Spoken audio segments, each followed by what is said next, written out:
Hello, welcome to Microfiche Microphone. I'm Micah, and on this channel, we look at microfiche from the past, old newspaper articles in the public domain. We look at them with our modern eyes, our modern perspective, and see what we can learn from them. On this Microfiche Time capsule, we are looking back at the Gentleman's Magazine from April 1800. And this one is entitled, it has a couple titles it looks like. It says, A Novel Instance of Resuscitation Described. And then it also says Resuscitation of J. Faulkner. Now, I don't know if most people are aware of this, but if you do CPR and you get somebody breathing again, it's actually the exception rather than the rule. Most people who get chest compressions and stop breathing, their heart stops beating, do not come back. They eventually die. So I think it's something like 2% or less are resuscitated. So the fact that they managed to resuscitate someone before we had CPR as we know it today, I'm wondering how they did it. Yeah? I mean, somebody's heart stopped beating and they managed to get it going again. Like, that's impressive. That's really impressive. And it's very surprising, especially at the time, and so that's why I think it was newsworthy. But I just wanted to find out how they did it back then. If they will describe it, I hope they do. And yeah, I just think that that's very impressive. Definitely newsworthy. Let's take a look. Mr. Urban, Spital Square, April 18. As you have made an appearance for more than half a century and gained meritoriously the approbation of the medical, philosophical, and ingenious part of mankind, as in those various branches you have tended much to the advancement of science, it appears to me an insertion of the following novel instance of revivification should be in your valuable repository. Revivification, that's so cool. Okay, its insertion will animate the faculty to remember that in various instances of suspended animation, the mors primo-phallics, something like that, should be seriously regarded, as by such an attention many valuable and useful lives may be restored. W. Hawes. So that first introductory part, I'm fairly certain, was him addressing the magazine, yeah? Saying that you, the magazine, have made an appearance for more than half a century and has contributed to the medical, philosophical, and ingenious, community, you know? I like that. I like that they acknowledge that the magazine has made a difference in the world, yeah? Cool, so let's look at the actual case. I'm excited. So, resuscitation of John Falker, there's no N, Falker, an infant of 6 years old. Okay, I wouldn't call a 6-year-old an infant, but okay, a child, yeah? A 6-year-old child. Oh, that's so sad. Okay, by Mr. Tobias Brown. Tobias Brown, to the directors of the Royal Humane Society. Humane Society, I think of animals when I think of the Humane Society, but okay.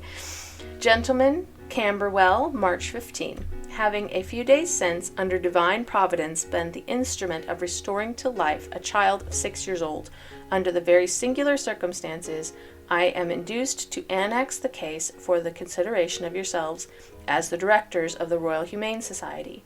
If my conduct should have the happiness to merit your approbation, it will greatly add to one of the proudest days of my life. I am, etc., Tobias Brown. I believe him. I mean, wouldn't it be an amazing thrill to save someone's life to the point where they came back to life after being dead? That is so cool. So that's why I think CPR is so amazing. And anybody who works in the medical field who has the ability to actually perform CPR and save a life, that is really cool. If it works, obviously. 2%? Yeah. All right. Case. It being my intention to avoid prolixity? Yeah? Prolixity. Okay, what the flip does that mean? Hang on. I need a dictionary next to me when I do these. Unduly prolonged or drawn out. Okay, let's try again. It being my intention to avoid prolixity and confine myself to a concise statement of the direct fact, I shall begin with informing you, gentlemen, that the uncle of the child, after a servitude of 9 years at Bath, was discharged from the family in consequence of his mind being deranged, the effect of a severe illness, upon which he came up to his brother, John Falker, number 15 Adams Street, Mary-le-Bon, for protection and support, which were kindly afforded him. Wow! Gosh, I'm so glad we don't live in the past anymore. So this person was disabled after an illness. So I'm assuming that maybe they suffered a stroke, maybe they had like meningitis or something that caused brain damage. Like, it's definitely possible to get brain damage after a bad illness, like a very, very high fever, for example, can actually cause brain damage. So if this person had brain damage and then had to be taken care of and could no longer work, so that's crazy. So he went to his brother, John Falker. There's no N. I'm going to get this right at some point. Okay. On Monday afternoon, the 10th instant, he quitted the house, taking with him his brother's son, a child of 6 years old, and strayed to Camberwell and its environs. Okay. The child, being exhausted with fatigue, as also in want of nutriment, exposed to the cold and a heavy rain, became unable to walk. Oh, poor thing. He therefore took him up and threw him over his back, suspending him by the heels. Oh, gosh. Oh, you don't carry a child upside down like that. Like, geez. That's going to make all the blood rush to his head. Like, and plus the fact that he didn't get any food. He's been outside all day, been walking around, and now he's tired. Geez, let the kid rest. In this situation, they were discovered in the high road by the watchman about 4 o'clock on Tuesday morning. The man being remonstrated with, he changed the position of the child, took him into his arms, and went away. Okay, well, at least he put him upright again. Poor thing. About 6 the same morning, he was seen near the Red Cap on Camberwell Green by Mr. Spencer, a bricklayer of the village, with the child again suspended at his back, apparently dead. Gosh, that's awful. This unusual sight induced him to call some of his neighbors to his aid, and the man being taken into custody with the apparently lifeless child to the public house, where, very much to the credit of Mr. Oakeness, who keeps it, the body was received with the utmost humanity and tender concern. It being deemed expedient to send for the parochial beadle, okay, I think that means like the priest, Mr. Rickwood attended, and on examining the body, which was laid upon one of the taproom tables, to all appearance dead, he gave charge to the man of Mr. Oakeness and to the persons present, coming himself for me to inspect the corpse and give my opinion thereon. It was 7:30 when I got there, and I examined the apparently dead child. Gosh, can you imagine? You're called to, a child has died, will you please take a look? Wow. So he's basically going to declare him dead, yeah? Oh, that's awful. Who does that? Who, grabs a child by their ankles and carries them upside down for hours? Jeez. Wow. I can't even believe that somebody did that. And every time someone saw it, they're like, hey, stop that. That's really not good for you.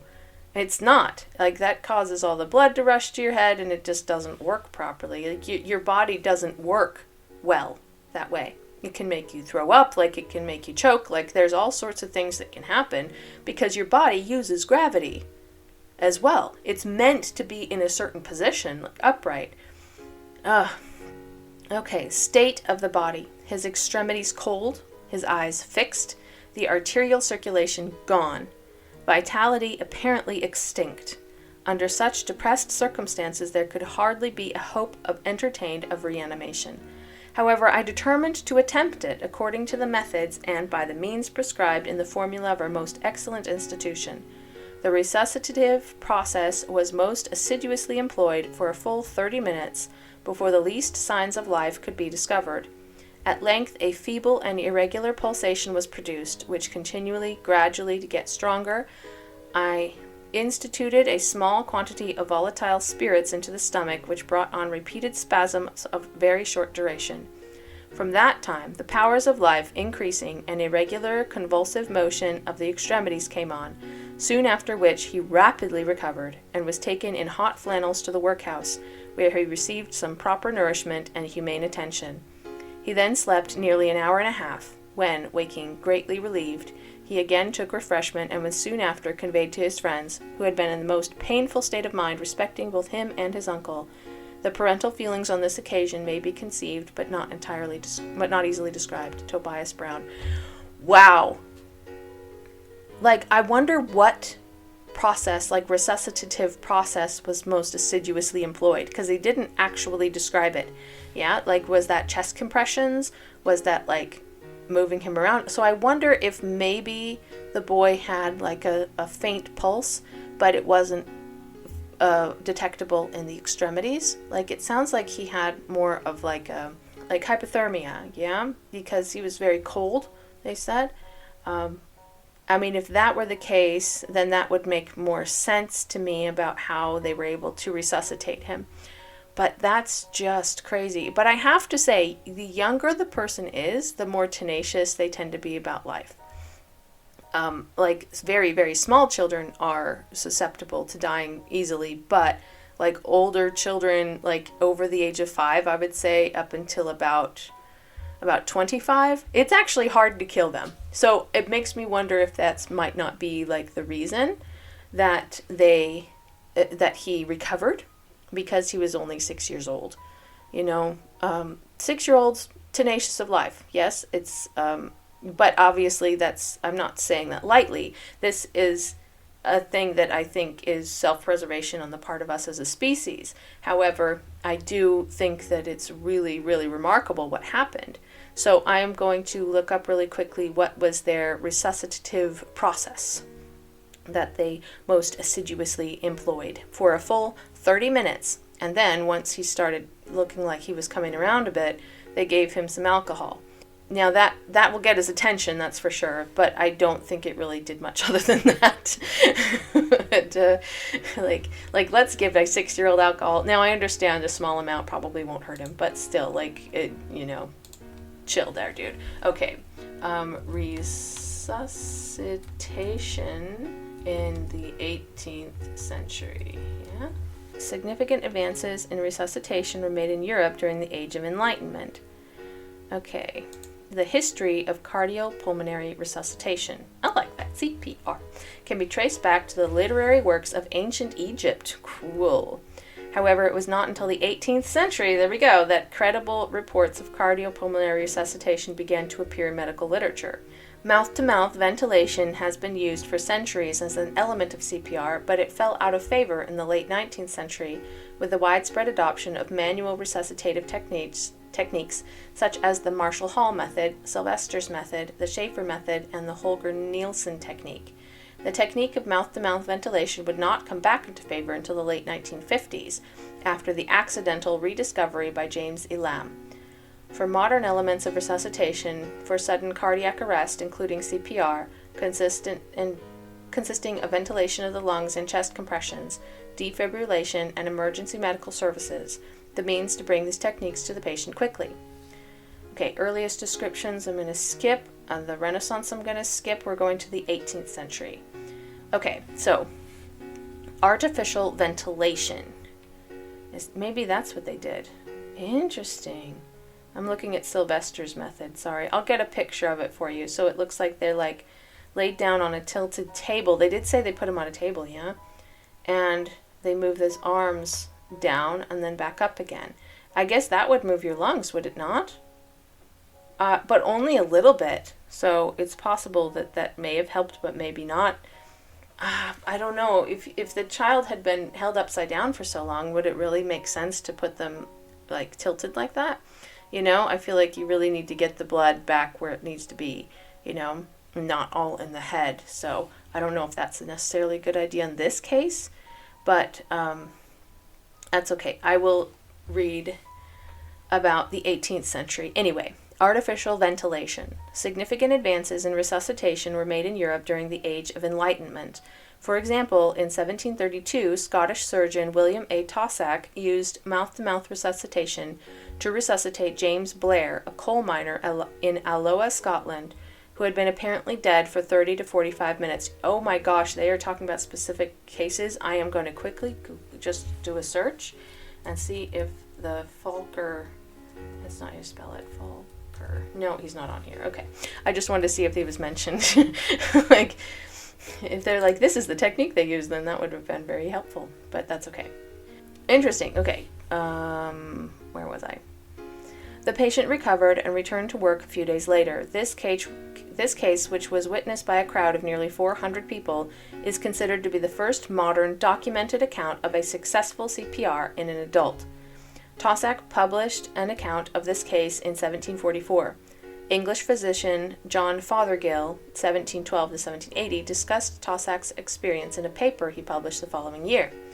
The first organized effort to respond to sudden death was in 1767, when a group of citizens in Amsterdam formed a Society for the Recovery of Drowned Persons. The SRDP recommended a range of resuscitation techniques, including mouth-to-mouth ventilation, warming the victim, removing water from the lungs by positioning the victim's head at a lower position than the feet, and applying manual pressure to the abdomen, stimulating the victim by means such as rectal fumigation, oh gosh, with tobacco smoke, ugh, and bloodletting. Oh, I'm sure that helped. Jeez. Gosh. I'm sorry, that just, like, the phrase blowing smoke up your bum, you know, like, that's what that is. Like, it's so gross. It's so gross. Okay. I doubt that helped. It might have risen their body temperature, but other than that, I don't think that was helpful. Within 4 years of its founding, the SRDP claimed to have saved over 150 patients by using these methods. By 1773, similar organizations had been formed in Hamburg, Venice, Milan, Padua, Vienna, and Paris. In Hamburg, an ordinance was passed in 1769 which allowed notices to be read in churches, describing how to use these methods to rescue people who were drowned, strangled, frozen, or overcome by noxious gases.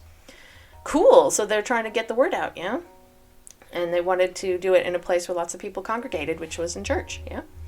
English physician Thomas Cogan was living and practicing in the Dutch Republic at that time, having just earned his medical degree from Leiden University in 1767. Impressed by the accomplishments of these organizations, he returned to London, where in 1774 he and a group of prominent citizens, including William Hawes and Frederick Bull, founded the Society for the Recovery of Persons Apparently Drowned, which later became the Royal Humane Society. Cool! So that is like the group who does this. Cool. Following the successes of these organizations, similar organizations soon sprang up in many large cities in Europe and the United States, all with the goal of successfully resuscitating victims of sudden death or cardiac arrest. These rescue societies of the 18th century were the precursors of today's emergency medical services. This is so interesting to me. I am fascinated. So, defibrillation. In 1775, Danish physician Peter Christian Abildgaard conducted experiments on electrical shock on animals. He found that applying an electric shock to the head of a hen rendered it apparently lifeless, but that it could be revived by applying another shock to the chest. He repeated this experiment several times on the same test subject, successfully resuscitating it each time. The hen even laid an egg a couple days later. That's, wow, you're torturing this poor animal. Please stop. Okay, in 1792, English physician James Curry noted that the important difference between absolute death and apparent death was that in the former, the vital principle is completely extinguished, while in the latter it only lies dormant and may again be roused into action, and the person thereby completely restored to life and health. Curry performed experimental work on external defibrillation in small animals and even described 2 successful cases of human resuscitation by this means. He used 2 electrodes, one above the right clavicle and the other over the lower left chest. That's so cool. Like, we know now that defibrillation kind of gives your heart a jolt, and so it kind of resets the electrical activity in it. But it only works if you already have electrical activity in the heart. If your heart has stopped, it is not helpful. You absolutely have to get it going again. Okay. I'm not going to go into the 19th century. This is like after the time that that this one is. So looks like chest compressions weren't used until the 1960s, even though they were originally described in the 1890s. But so that wasn't chest compressions he was using. I'm guessing that he was using this artificial ventilation that they suggested, and possibly the tobacco smoke enema and bloodletting that they were describing. Possibly that. I don't know for sure, obviously. But like I said, maybe the rectal fumigation tobacco smoke enema thing could possibly raise your blood, like your body temperature, which could have been the problem with this kid. Like, so that's just a suggestion. Like, they're trying to raise his body temperature by, fumigating him or whatever. But that's interesting to me that they used all of that. So let me go back over all of the things that they used. Okay, including mouth-to-mouth ventilation.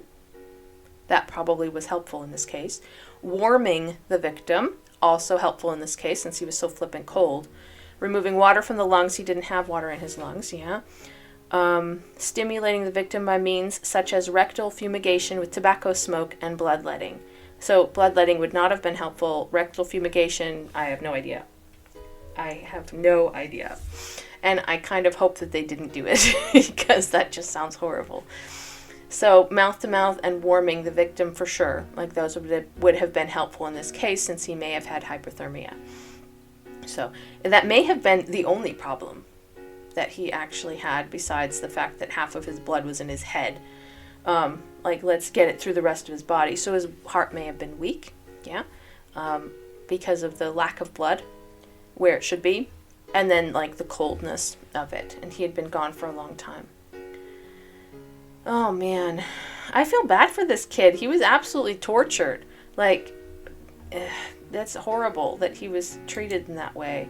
And I'm so glad that they got him well again and sent him back to his parents, and his parents were so worried. They mentioned that at the end. Yeah, that's scary. That's really scary. And I, as a parent, I have a 6-year-old child at home. I can't even imagine, knowing that someone had kidnapped her and was carrying her around by her ankles, to the point, in the cold, to the point where she no longer had a heartbeat. That's just crazy scary. But the fact that they were able to resuscitate him after such a long pause makes me think that his heart was still beating. This John Falker person, because if his heart had not been beating at all, then he wouldn't have been able to be resuscitated after 20 minutes of no activity at all. There's no way. But the fact that they were able to resuscitate him tells me his heart was probably still beating, just maybe not as strongly as it should. Yeah. A little bit weak, a little bit slow maybe because of the hypothermia. But they got him going again, and that's impressive. I do not think the alcohol was helpful in this case. A lot of people, especially at that time, had this philosophy that consummation of alcohol raises your body temperature when it actually lowers it. So I think that was actually counterproductive. But the fact that he was well enough at that point that the alcohol didn't hurt him. But yeah, don't give people with hypothermia alcohol. It's a bad idea. But I thought that was really interesting. Really interesting. Apparently lifeless child. I don't think he was dead. I think he was very, very weak. I think he was close to death. I think that if he had continued to be in a place where it was that cold, that he would have died from hypothermia. Yeah, I'm just really glad they were able to save him. So well done, you. Yay! Congratulations, Tobias, what's his name? Tobias Brown. And thank you so much for doing what you do, because we appreciate every life saved, yes? I do anyway. I thought that was absolutely fascinating, and I'm going to include as many pictures as I can of resuscitation techniques at the time. Don't use these today. like, they were a great start, but we know so much more today. Like, traditional CPR that we do today is so much more effective. So, and don't give somebody with hypothermia alcohol. Anyways, that is my advice of the day. I hope you enjoyed this Microfiche time capsule. I certainly did. This was fascinating. If you did, please like the video, subscribe to the channel, and I hope to see you in the next video.